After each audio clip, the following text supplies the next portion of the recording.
Querido amigo e querida amiga, esse é o canal Raciocínios Espíritas e estamos de regresso em mais um vídeo do bloco Psicologia Espírita. Nesses vídeos que estamos fazendo dos conceitos chaves, dos conceitos fundamentais que norteiam a ciência psicológica, a ciência do comportamento, com uma conexão com a doutrina espírita. Nesses vídeos de conceitos rápidos, de conceitos chaves, para o entendimento da obra psicológica que a doutrina espírita apresenta, notadamente a obra psicológica de Joana de Ângeles. O vídeo de hoje é mais do que especial, porque estamos aqui a examinar, nesse momento, um dos textos mais importantes da psicanálise, talvez o mais importante da psicanálise, pelo menos, se não é o mais importante, é o mais conhecido, é o mais popular, e poderíamos dizer que é o texto que sai do âmbito da psicanálise e vai para o âmbito de vários ramos, de vários setores do conhecimento humano. É por essa razão que esse texto é tão conhecido. Esse texto é o texto O Mal-Estar da Cultura, ou Mal-Estar da Civilização. Esse texto foi transformado em uma obra. A obra é escrita por Sigmund Freud, o pai da psicanálise, é um dos textos clássicos da psicanálise, escrito às vésperas, curiosamente às vésperas da grande crise da Bolsa de Valores norte-americana, a chamada crise do capitalismo do século XX, né? A grande crise do capitalismo no mundo moderno. Freud escreve parecendo antever algumas coisas que sucederiam no setor econômico, né? E ao mesmo tempo iria ver mais tarde as doutrinas não capitalistas crescendo e também engendrando os regimes totalitários. Saía recentemente da Primeira Guerra Mundial. O texto, portanto, tem um certo teor pessimista, como é o caso também de outra obra chamada O Futuro da Ilusão, que também Freud examina. Esse é um texto muito conhecido, é um texto que faz uma abordagem psicanalítica do ser humano, faz uma abordagem a respeito da psique humana, mas esse texto toca em ciência política, ele toca em ciências sociais, ele aborda e influencia a antropologia, a economia, uma série de doutrinas, inclusive a democracia ou pensamento da democracia política do século XX. Em verdade, o texto foi escrito às vésperas da Grande Depressão, a Grande Depressão da Bolsa de Valores econômica. A primeira publicação desse livro saiu em 1930. Esse texto parece antecipar, inclusive, essa crise. Iremos falar isso logo mais. Para começar, é interessante dizer que o título do livro, que é um livro pequeno, né, aproximadamente aí nas edições atuais 60 páginas, 70 páginas no máximo, né? O título Mal-Estar da Cultura, segundo alguns tradutores, o Mal-Estar da Civilização. Na verdade, Freud considera cultura e civilização sinônimos, a mesma coisa. O termo que ele usou em alemão, Kultur, com K, possivelmente é melhor traduzido como cultura, o mal-estar da cultura, se a gente for traduzir fielmente ao português. Enquanto o alemão chama Kultur, cultura, o francês traduz essa expressão para o francês, significa civilisation. Então, por isso essa confusão, o mal-estar da cultura ou o mal-estar da civilização. Embora o mais fiel seja o mal-estar da cultura, é interessante a gente começar a falar isso. Civilização e cultura para Freud é uma mesma coisa. Esse texto é tão importante que alguns autores chegam a dizer que esse texto é um texto fundacional. É um texto que inaugura o século XX. Digo mais, esse texto é tão importante que esse texto inaugura o período pós-moderno. E é interessante porque Freud antecipou o mundo pós-moderno com esse texto, a gente pode dizer isso, a compreensão do mundo pós-moderno com esse texto. Como diz a psiquiatra Anísia da Silveira, em uma frase muito conhecida, ela diz que Freud abriu as portas do século XX, mas não chegou a entrar por ela. Ou seja, o que é que ela quis dizer com isso? Que Freud antecipa, inaugura, anuncia o período pós-moderno com esse texto, essa obra fantástica, mas não chega a entrar totalmente, porque Freud pode ser considerado moderno e não pós-moderno. Por quê? Porque ele mantém algumas estruturas de caráter geral para a compreensão, porque o seu texto é um tanto criticado porque ele faz uma teoria a respeito da sociologia, das ciências sociais, da organização da sociedade, dos conjuntos de forças econômicas e inclusive das relações políticas, sem abordar essas áreas, apenas partindo de conceitos eminentemente psicológicos, psicanalísticos, sem considerar o meio, sem considerar o viés político, o viés social, o viés ideológico. Então Freud foi criticado nesse sentido, porque ele seccionou e ele não considerou esses múltiplos fatores, segundo alguns. A verdade é que o texto é tão importante que todos os pensadores, de grande parte, ou a maioria deles, fez referência a esse texto. Só para você ter uma ideia, Zygmunt Bauman, o famoso sociólogo e também filósofo do pós-modernismo, um dos grandes pensadores da atualidade, recentemente falecido, uma das obras que inaugura o seu pensamento de mais de 40 obras que ele publicou, esse gênio, esse intelectual, esse homem de grande capacidade, ele começa a produção de conhecimento dele lançando uma obra falando sobre esse texto. Bauman, quando começa a escrever sobre a era pós-moderna, ele se baseia no pensamento freudiano do texto O Mal-Estar da Cultura. Inclusive ele chamava pós-moderno, depois ele troca desse nome pós-moderna e adota a expressão líquida, né? O mundo líquido, sociedade líquida e assim por diante, abandonando de uma vez por todas o conceito de pós-moderno, né? Podemos considerar o texto O Mal-Estar da Cultura uma teoria psicanalítica da política, podemos considerar o texto uma teoria a respeito da sociedade. Só por curiosidade, a princípio Freud cunhou o texto através do título A Felicidade e a Cultura. Depois, ele trocou o título e preferiu a expressão Infelicidade na Cultura, para depois preferir a expressão até estranha e curiosa O Mal-Estar da Cultura. A princípio, Freud ele faz uma retomada do texto O Futuro da Ilusão, que é um outro texto dele antes desse texto, né, para recapitular os conceitos que ele coloca no Futuro da Ilusão. E o que é que basta aqui para a gente entender? O Futuro da Ilusão aborda um conceito importante da teoria psicanalítica, que é o conceito de desamparo infantil e as necessidades religiosas do psiquismo humano. Freud ele teoriza, era de formação materialista, ele teoriza o conceito de desamparo infantil, ou seja, que a criança, ao longo do seu desenvolvimento, ela tem psiquicamente a estruturação de desamparo, ou seja, ela precisa das figuras parentais para ganhar uma certa segurança e lhe dar uma certa segurança, uma certa compensação de amparo. Vê nas figuras parentais o seu ponto de apoio, o seu ponto de segurança. O pai e a mãe são figuras aos quais ela se direciona e que acredita a eles a total segurança a respeito delas. E Freud vai teorizar, eu estou colocando aqui de maneira bem sucinta, bem simples, ele vai teorizar que o indivíduo, quando vai rompendo o mundo infantil e chega na vida adulta, passando pelo menos pela infância, ele vai tendo um dos primeiros traumas do desenvolvimento, que é se dar conta, no desabrochar do seu psiquismo, que as figuras parentais não são infalíveis e que ele agora, após a morte dos pais, ou após o ingresso na vida adulta, onde não tem mais aquele amparo infantil e aquela mentalidade infantil, o ser humano adulto, neurotizado, o ser humano da psicanálise, sente uma experiência de desamparo. Esse desamparo que parece remeter à infância, quando ele tinha um amparo, né? Ou seja, uma espécie de carência ou uma espécie de trauma daquilo que ele perdeu do mundo infantil, que era aquela sensação de amparo que ele tinha. Para Freud, essa sensação de amparo, o indivíduo vai buscar agora não nas figuras parentais, mas em uma realidade transcendental, em uma figura transcendente, em um ser divino, em um ente supremo. Então, para Freud, a religião e a experiência religiosa estava profundamente ligada a essa busca do ser humano por uma sensação de amparo infantil. É como se houvesse um desamparo da minha criança, da criança que um dia eu fui, na vida adulta, que me impelisse a buscar essa necessidade religiosa para me dar uma certa segurança.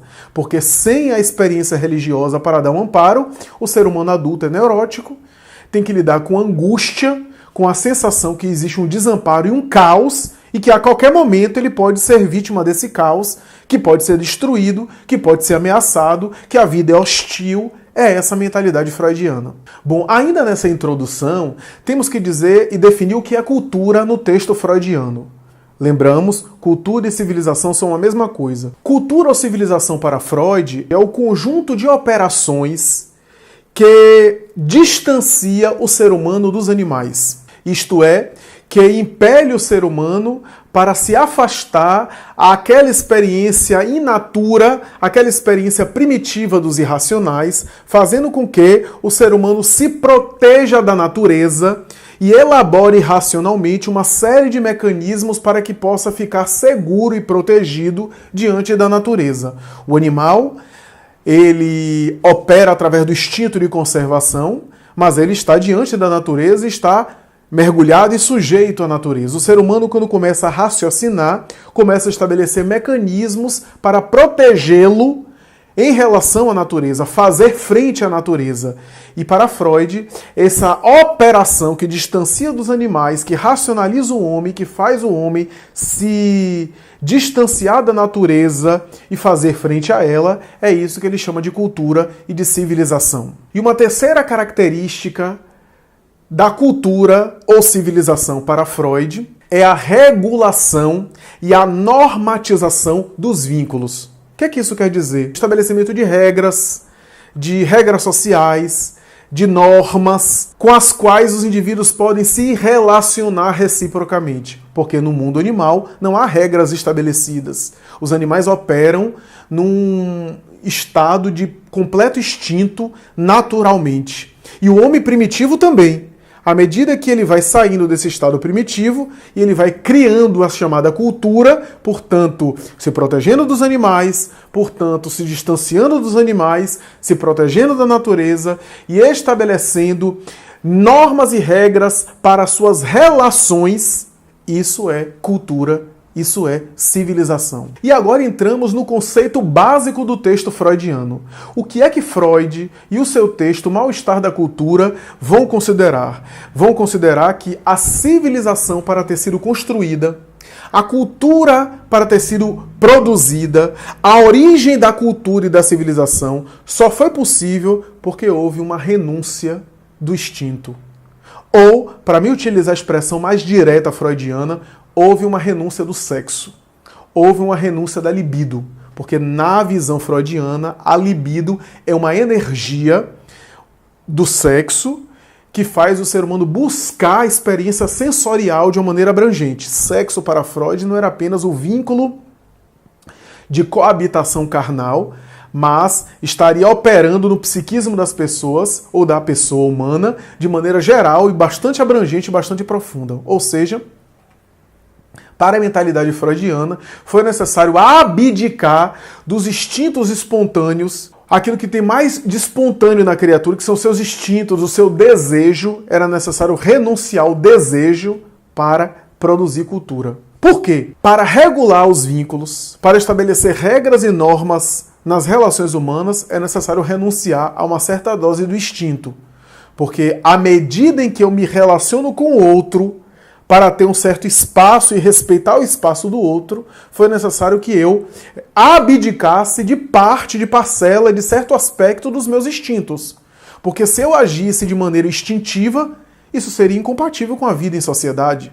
A vida em civilização seria uma vida animal. Para haver uma vida em civilização e em sociedade, foi necessário abdicar, foi necessário renunciar a uma dose do instinto. Aí que tá.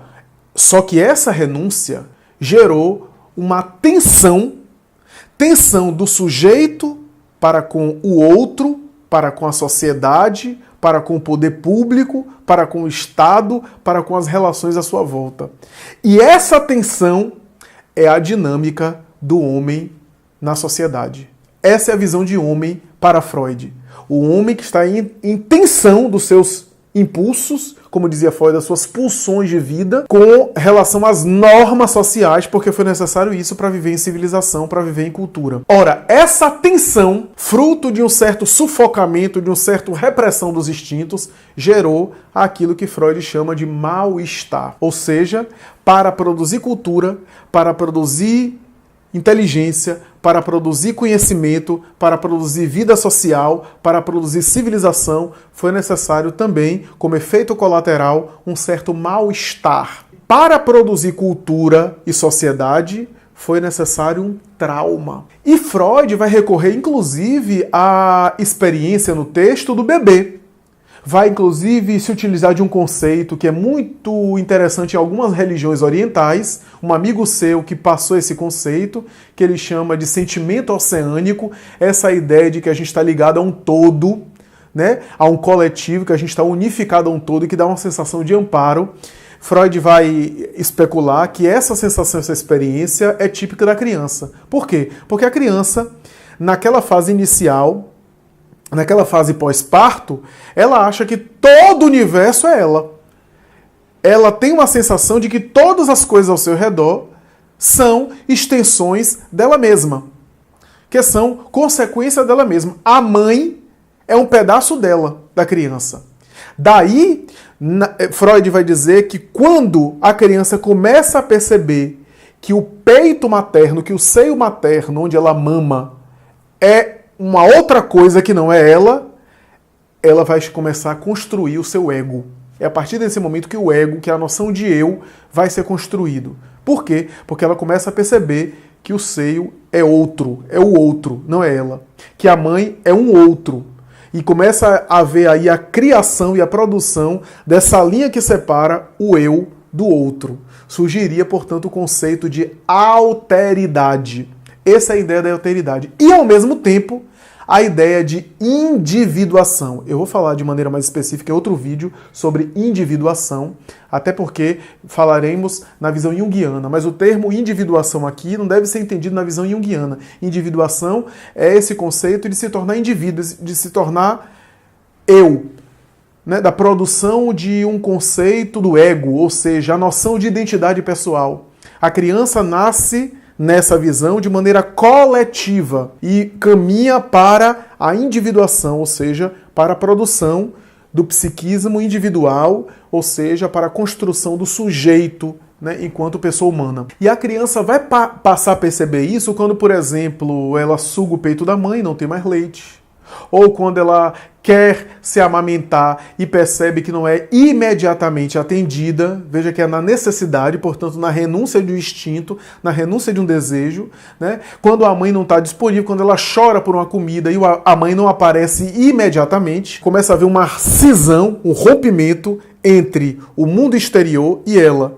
Ela passa a perceber que o mundo exterior não é ela, que o mundo externo não é um pedaço dela que está aí para atendê-la.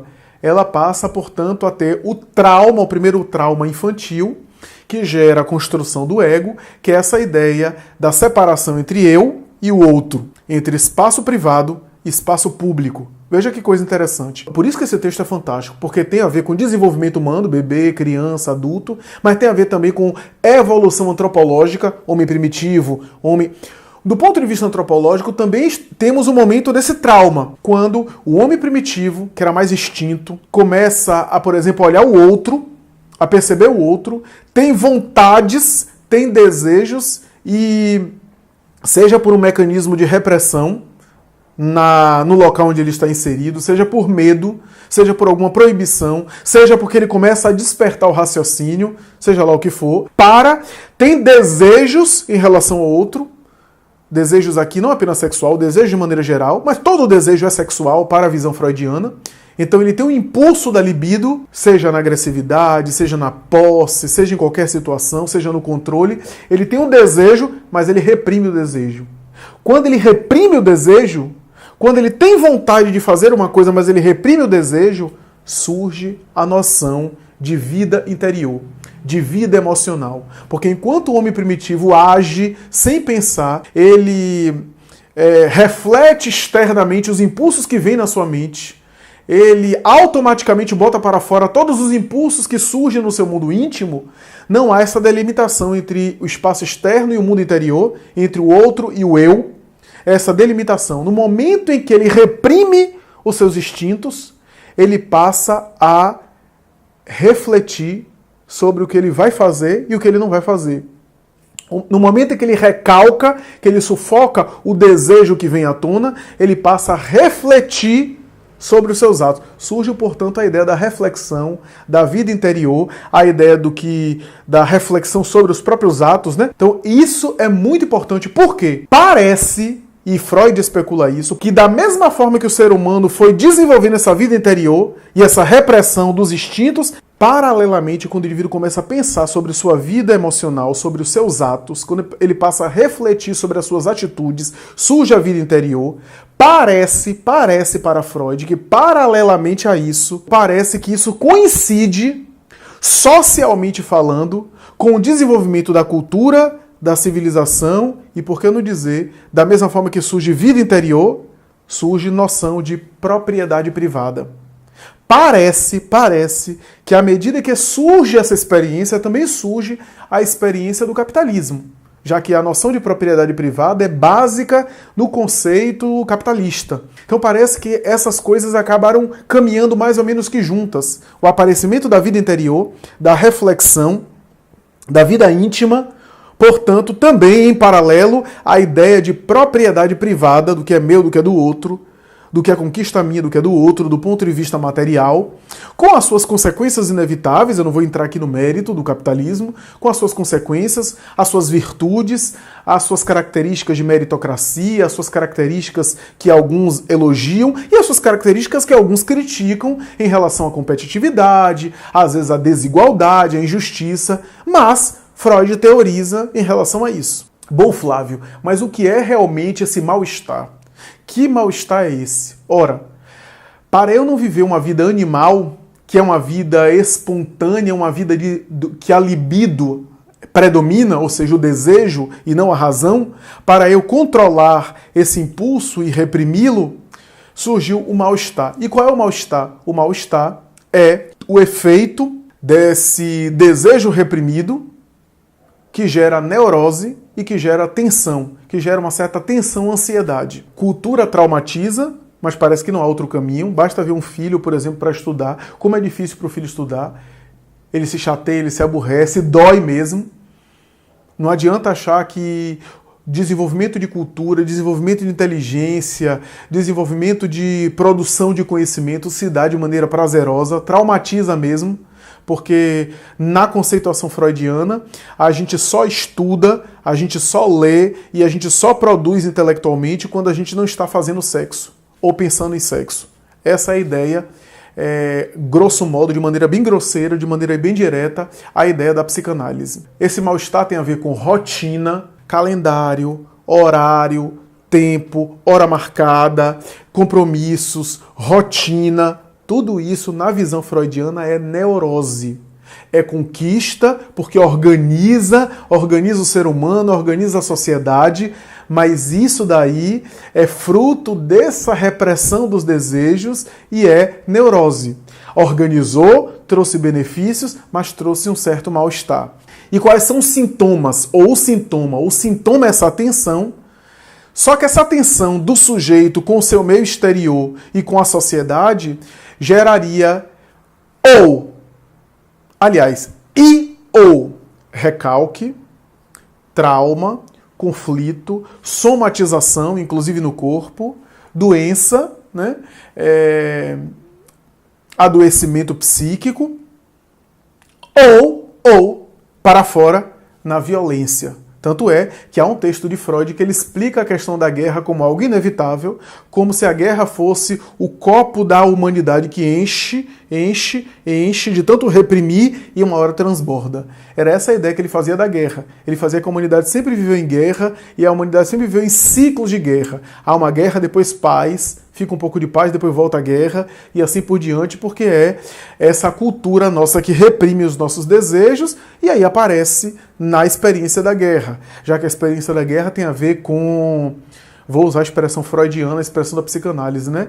Tiro, flecha, espada, faca, são todas expressões que penetram, penetrante, que fazem lembrar simbolicamente a experiência da penetração na vida sexual, na relação sexual. Então é essa mais ou menos a ideia. Essa explicação freudiana, essa explicação psicanalítica, Zygmunt Bauman vai escrever um texto belíssimo e profundo sobre isso, fazendo uma espécie de revisão a Freud, revisão freudiana. Ele inclusive diz que na pós-modernidade o mal-estar não é a libido, mas é o consumo. Ou qual é o diálogo, qual é a conexão que a gente faz com o espiritismo? Primeiro, um conceito muito importante que passa despercebido por nós, muitas vezes quando a gente lê a obra de Kardec.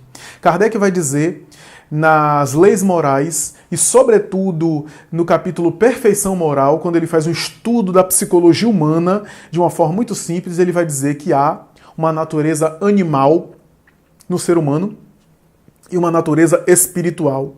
E muitas vezes, em nosso estágio evolutivo, a natureza animal predomina sobre a natureza espiritual. Quanto mais o homem desenvolve essa natureza espiritual, mais ele enfraquece e se afasta da sua natureza animal. Quanto mais o homem se fixa na sua natureza animal, mais ele se distancia do seu caráter espiritual. Pelo corpo, a criatura humana participa da vida dos animais. E com a sua alma, ela também participa da natureza e da vida espiritual. Desenvolver um para enfraquecer por consequência o outro é a tarefa de todos nós. Kardec vai dizer isso. O que é que isso é importante para a gente entender o texto de Freud? Porque Kardec já antecipou o mal-estar da cultura, quando fala sobre essa natureza animal que predomina em nós. Então esse caráter instintivo que Freud colocava de uma outra forma, porque Freud colocava como se fosse uma questão estrutural, é natural da criatura, é natural do ser humano, a gente não tem o que fazer com isso, senão lidar com isso, e a cultura domestica esse lado animal, deixando esse lado animal preso, algemado, e de vez em quando a fera sai da jaula. Essa era a ideia freudiana. Do ponto de vista espírita, não. Kardec antecipou esse mal-estar quando fala da natureza animal, mas é porque Freud não tinha visão evolucionista. Esse gênio da psicanálise, que compreendeu muito bem o que a gente vive, e que a gente viveu, e que a gente ainda vive na sociedade atual. O ser humano está sendo ainda domesticado pela cultura e pela sociedade, pela civilização, que ele próprio construiu. Os processos racionais vão pouco a pouco controlando e ajudando ele a controlar, domesticar, educar, direcionar o seu impulso mais instintivo. Quanto mais ele desenvolve a inteligência, ele também vai contribuindo para o enfraquecimento dos impulsos mais grosseiros. A inteligência vai tornando ele também mais sutil, mais elegante, também mais refinado, mas sobretudo o desenvolvimento moral é que vai completar esse trabalho, fazendo ele emocionalmente mais sofisticado, mais avançado, transformando os instintos em emoção. Isso Freud não viu. Faltou a Freud essa noção que o espiritismo dá da evolução do princípio do elemento espiritual, dos elementos mais primitivos da matéria até os elementos mais sofisticados. É o mesmo elemento espiritual que vai transpondo, para falar da espécie humana. Como Freud entendia o ser humano do berço ao túmulo, como sendo um sujeito eminentemente físico, corporal, animal, Freud entendeu que o mal-estar da cultura é inevitável e que ao longo dos tempos, inclusive para o futuro, sempre a gente estaria vivendo essa situação, essa realidade, num dilema que não tem solução. Essa era a ideia dele. Não há solução para isso. É uma luta o tempo todo, porque Freud não conseguia ver além da vida física. E não conseguia ver o processo evolutivo a longo prazo. A humanidade de hoje ainda luta com suas neuroses. As neuroses podem sim, segundo o pensamento freudiano e o espiritismo aprova, podem sim ser fruto desses instintos recalcados ainda não totalmente superados.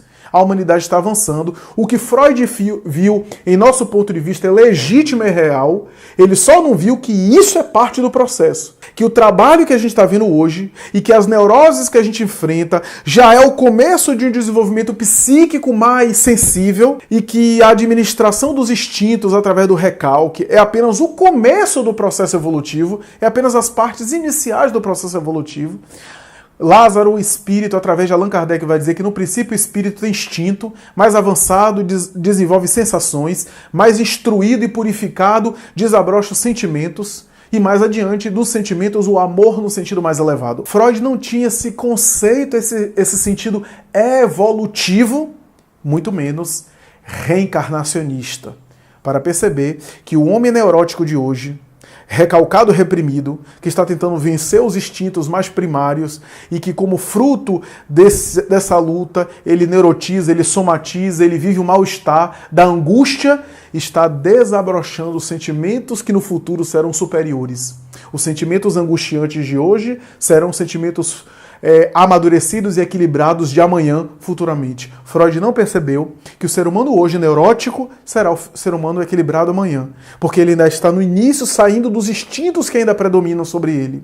Que quando Allan Kardec examina a questão da guerra, os espíritos dizem que é a predominância da natureza animal, portanto da libido freudiana, dos instintos que vêm à tona e transbordam, como Freud muitas vezes diz. Só que ele não percebeu que não há apenas a solução de recalque, porque do ponto de vista da vida humana, parece que só há o recalque, a repressão. E o indivíduo fica angustiado com isso. Claro que fica angustiado, porque a superação dos vícios e dos instintos mais arcaicos não acontece de maneira prazerosa de um dia para a noite. O que ele não percebeu é que um dia, do recalque, nós teremos uma transformação. Por isso que Emmanuel vai dizer, nenhum instinto será destruído, senão transformado, purificado, modificado. Freud não percebeu esse aprimoramento do elemento espiritual. Esse aprimoramento que faz com que a humanidade esteja desenvolvendo os sentimentos mais sublimes através das neuroses atuais. Você já parou para pensar que neurose, conflito emocional, já é de alguém que raciocina e que já amadureceu de alguma forma, já é sensível? Você já viu o homem primitivo de Neandertal ter crise de consciência? Ter dilema ético, ter conflito, neurose? Freud via isso como uma certa involução, como se o ser humano fosse feliz primitivamente e que agora, na sociedade atual, ele é infeliz e passa por angústia. Ele via isso como uma espécie de subproduto da repressão da fera que existe em nós. Porque se a gente vivesse em fera, a gente viveria feliz. Só que aí há um dilema freudiano. Para Freud, é impossível viver com outras pessoas como se fosse uma fera. Então a fera teve que ser domesticada, houve um peso a pagar, e é inevitável isso, e esse é o dilema freudiano. O que Freud não percebeu é que há uma evolução acontecendo e que ele não percebeu.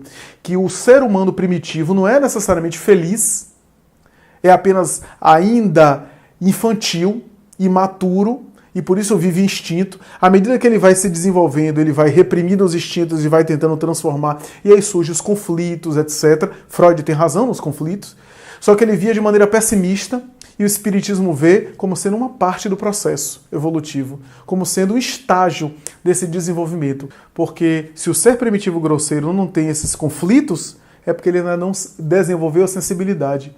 E é no sofrimento, na luta, na tensão, que o indivíduo vai desenvolvendo mais sensibilidades, aprimorando-as, desabrochando-as. Esse já é um sinal de avanço intelecto-moral para mais tarde os sentimentos mais sublimes e mais profundos. E por que é importante examinar esse conceito? Porque nas teorias psicanalíticas, de maneira geral, sempre se vai utilizar esse conceito do mal-estar da cultura para examinar a sociedade, para examinar os seres humanos como estão, para examinar a nossa vida. E Joana de Ângeles, em alguns momentos da sua obra, vai fazer um exame social e fazer um contraponto dessa tese freudiana materialista, que tem razão somente em parte, com a tese espírita evolucionista, com a tese espírita da dinâmica do vir a ser, do crescimento, que é deveras importante, e isso coloca a psicologia espírita num caráter especial.